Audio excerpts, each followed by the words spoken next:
ብሩክ አለማየሁ አለ ግጥሜሪስ የስራ ባልደረባ የቅመሜ ባል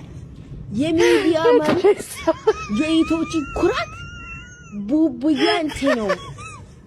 ታዲያ ማን ቢወራ ቢወጥ ግድ ማይሰጠው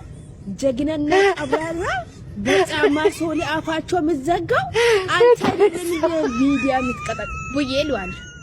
አንተ ማለት ፍቅርና ለኢትዮጵያ ፍቅርና የሙሽዬ ሱካር ለአፍሽ ማር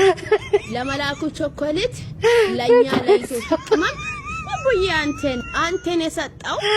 ፈጣሪ ነው ለኛ ለኢትዮጵያችን መከታ ወንድ ለኛ ለሁላችን ማሪና ድንቀት አንተ እኮ ነው አንተን ማን ይነካል እኛ እያለን ወንድሜ አንተ ትለያል አንተ ተመልሶ ይወለዳል ወይ አገሬ